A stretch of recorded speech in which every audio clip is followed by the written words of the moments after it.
Merhaba arkadaşlar, ben Alper. Yeni sezona sizinle başlıyoruz. Artık hadi oyunumuza başlayalım. İlk oynayacağımız oyun diz ameliyatı. Hadi bakalım açılsın. Önce bu oyunu oyuncubey.com'dan denilen bir oyun sitesinden buldum. Umarım güzeldir. Tam ekran yapalım.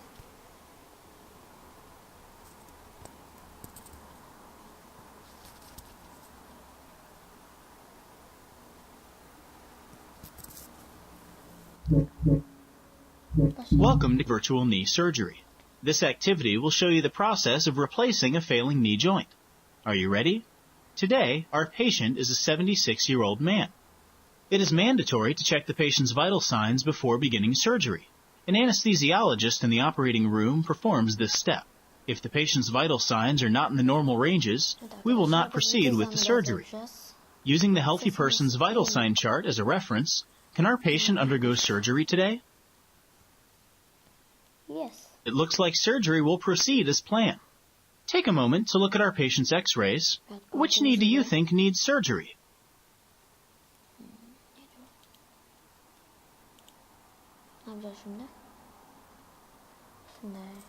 You're right. His left knee appears worn down and lacking cartilage, which is likely the cause of his pain.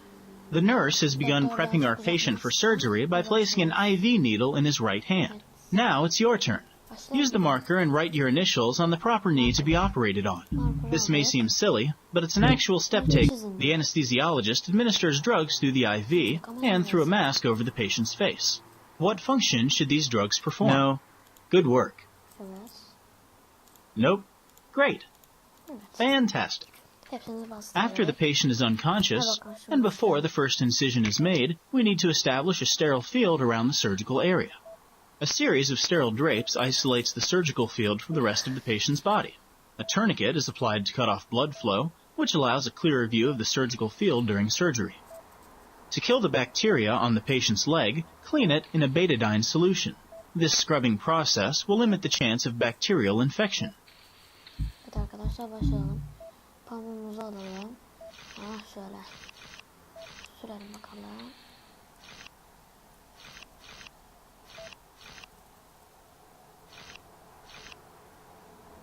Betadine scrub is applied 2 more times, followed by the final arrangement of sterile drapes.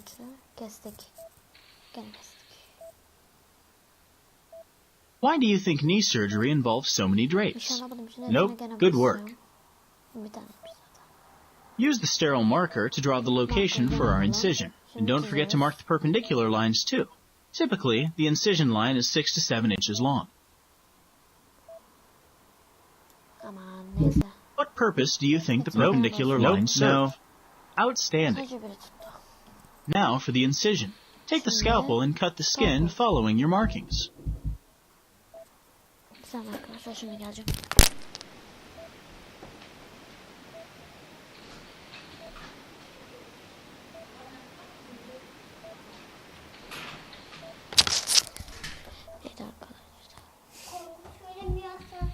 Arkadaşlar gördüğünüz gibi kardeşim geldi. Oyun mu oynuyor? Bu ne? Oyun.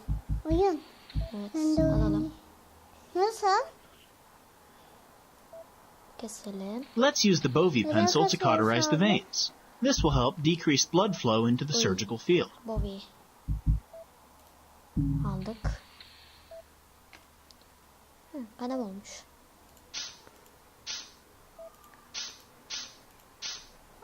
The rake retractors fold the skin and tissue out of the way, exposing our patient's knee. To operate, we need the patient's knee elevated and bent so the bones are fully exposed. Now the leg is at the proper angle. Use the rongeur to remove the anterior cruciate ligament, or ACL, the meniscus, and any bone spurs that may be lurking about.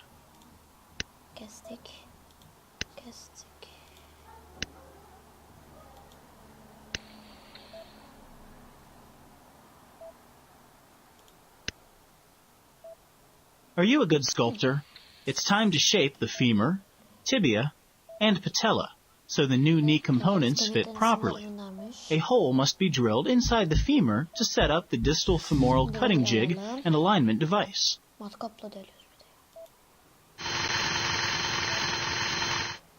The jig is put into position and helps ensure that the cuts made to the bone are exactly what are needed. Now hammer in the pins to hold the jig. Şimdi çekiç istiyor bizden. Koyalım.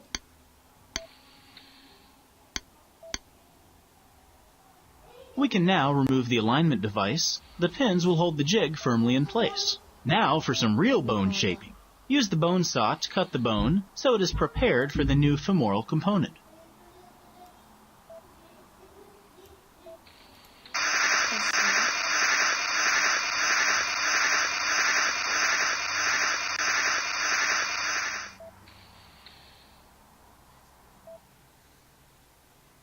Another cutting jig, along with the bone saw, allows us to finish shaping the femur.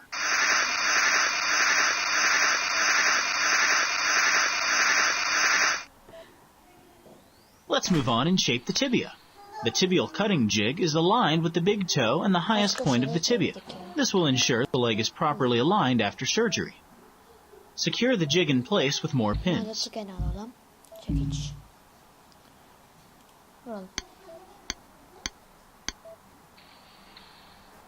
Use the bone saw to cut off the top of the tibia and prepare it for the new tibial components.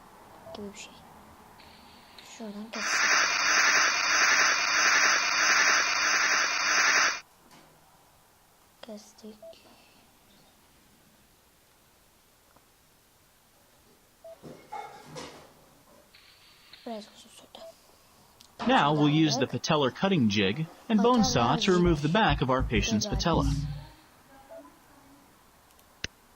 Kemiği tuttuk. Konservle bunu da kesiyoruz.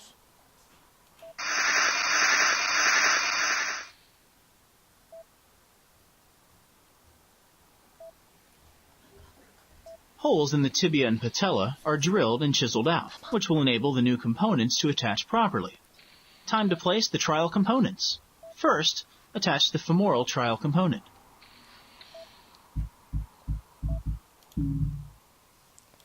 Attach the metal tray trial component to the tibia.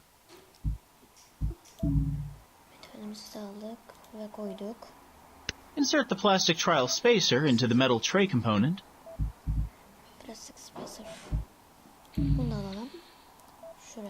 Lastly, attach the patellar trial component.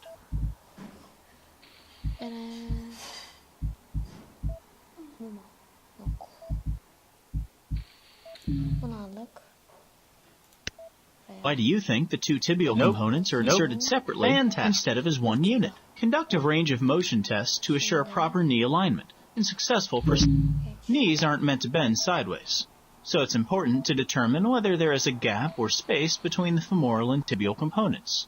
There's no noticeable gap, so this knee is a good fit. Why do you think there are so many steps taken to ensure proper alignment? We've tested the trial components. Now let's remove them and prepare for the permanent components by applying a special cement compound that binds metal and plastic to bone. A scrub technician has mixed up a batch of cement for you to use.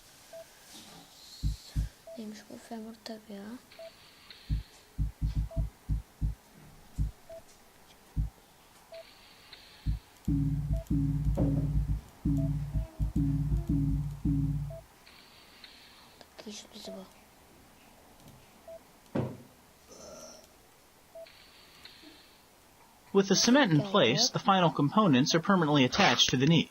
Any excess cement will be scraped off and thrown away. Lay the leg flat on the table so the new knee components put pressure on each other. This allows the bone and components to bond with the cement. The cement can take anywhere from 10 to 15 minutes to harden. We perform our range of motion tests. Our patient's new knee is looking good. Let's close up the incision. First, suture the deep tissue and fat layers back together.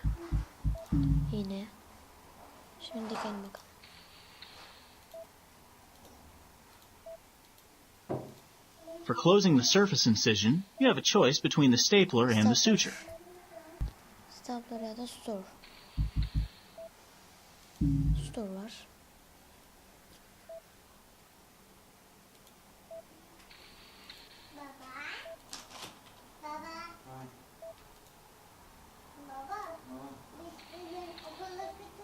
What is the primary difference between these two methods of closing the incision? Excellent. You know, we couldn't ask for a better participant. You've done an excellent job. Are you sure this is your first total knee replacement? Our patient will remain in the hospital for 3 days, followed by 3 to 8 weeks of physical therapy. Because of this surgery, our patient will have significantly reduced pain and increased mobility.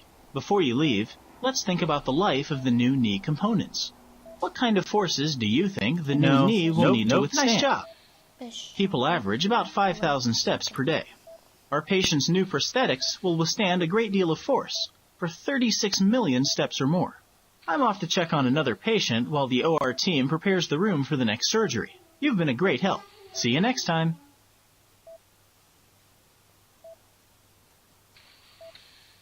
Ne bekliyoruz?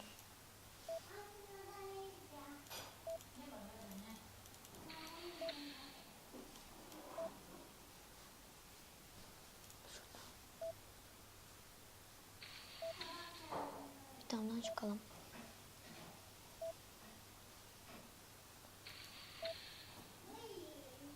Neyse arkadaşlar, bugünlük bu kadar yeter. Yarın görüşürüz. İyi günler, iyi oyunlar.